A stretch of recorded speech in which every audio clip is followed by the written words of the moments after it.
এই যে এখানে আমার ছোটো মেয়ে বুটের হালুয়াটা ডেকোরেশন করে নিচ্ছে।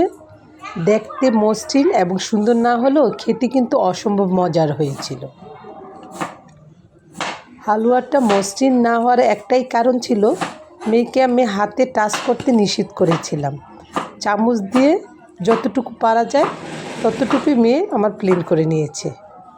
হ্যালো, আসসালামু আলাইকুম এভরিওয়ান, স্বাগত আমার কিচেনে।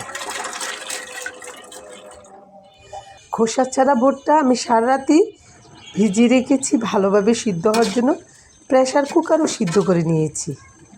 তারপর ঢেলে দিলাম একটা প্যানে, গরম মশলা দিয়ে দিলাম, সাথে ঘন দুধও গাভীর দিয়ে দিয়েছি।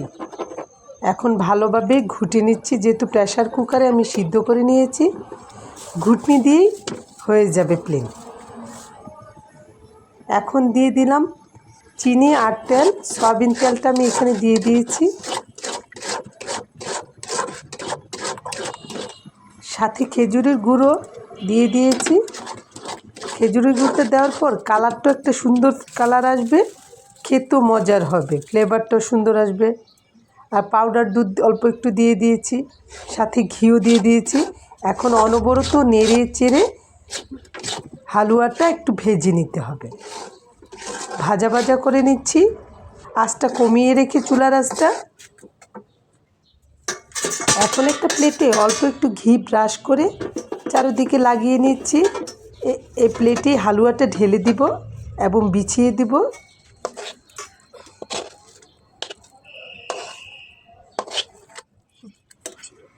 এই বুটের হালুয়াটা যদি সব উপকরণ দিয়ে ঠিকমতো রেঁধে নেওয়া যায়, আসলে খেতে অসম্ভব মজার হয়।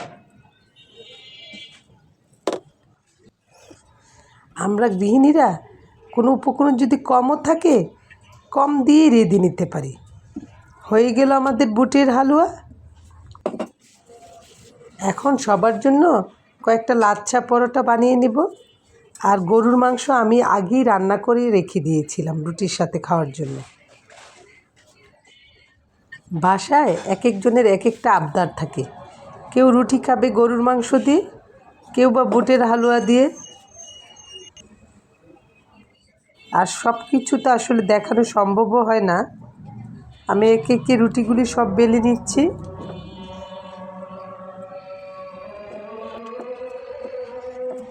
সব কিছু আমার গুছানো হয়ে গেছে। এখন রুটিগুলি বেলে নিব আর গরম গরম ভেজে দিব। সবাই ভালো থাকবেন, সুস্থ থাকবেন। আল্লাহ হাফেজ।